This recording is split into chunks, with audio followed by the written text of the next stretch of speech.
Assalamualaikum warahmatullahi wabarakatuh. Kami dari kelompok 10 yang beranggotakan Nabila Larasati absen 17 dan Reza Prasetyo absen 21. Kami akan menjelaskan tentang etika manajemen finansial. Etika manajemen finansial yaitu suatu hal yang mengaitkan pemerolehan, pembiayaan atau pembelanjaan dan manajemen aktiva dengan tujuan secara menyeluruh dari suatu perusahaan. Etika manajemen finansial juga merupakan cara pengelolaan finansial yang memperhatikan moralitas dan norma secara universal. Sedangkan etika keuangan adalah etika perusahaan dalam mengelola dana yang ditanamkan oleh investor di perusahaan tersebut sehingga tidak melanggar norma dan moral. Lalu, aspek apa aja sih yang meliputi hal tersebut? Yang pertama, hubungan yang saling menguntungkan, dan yang kedua adalah perusahaan sebagai penerima amanah. Kali ini kami akan menjelaskan tentang perusahaan sebagai penerima amanah, yaitu perusahaan sebagai penerima amanah adalah untuk menggunakan dana yang dipercayakan dalam kegiatan real atau produktif. Secara luas, perusahaan akan meningkatkan produktivitas potensi dana yang tersedia supaya lebih berguna dan berhasil guna, juga meningkatkan laba yang sudah tidak relevan lagi.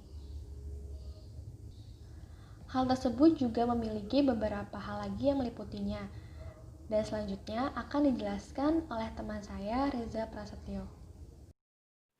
Perusahaan sebagai penerima amanah meliputi hal-hal ini. Yang pertama, metode pemberian jasa finansial. Yang kedua, sesuai dengan core business. Yang ketiga, manajemen alokasi dana. Dan yang keempat, peran akuntansi, fakta informasi finansial. Yang pertama yaitu metode pemberian jasa finansial.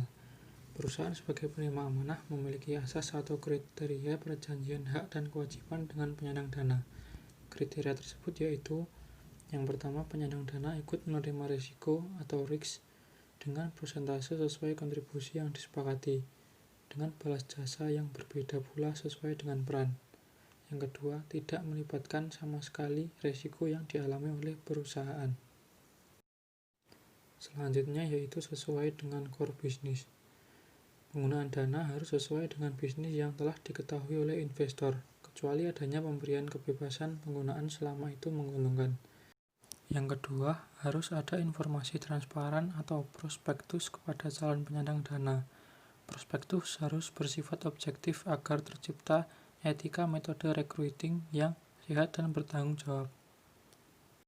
Yang ketiga, manajemen alokasi dana. Manajemen alokasi dana merupakan kunci tercapainya efisiensi dan efektivitas perusahaan. Penggunaan dana harus memikirkan faktor peluang return yang dapat diraih dan faktor kendala risiko. Dan yang terakhir, peran akuntansi, fakta informasi finansial. Akuntansi merupakan muara laporan penghasilan dan biaya pada suatu periode serta laporan perkembangan kekayaan. Proses pencatatan akuntansi harus objektif berdasarkan materi formal yang terjadi di lapangan.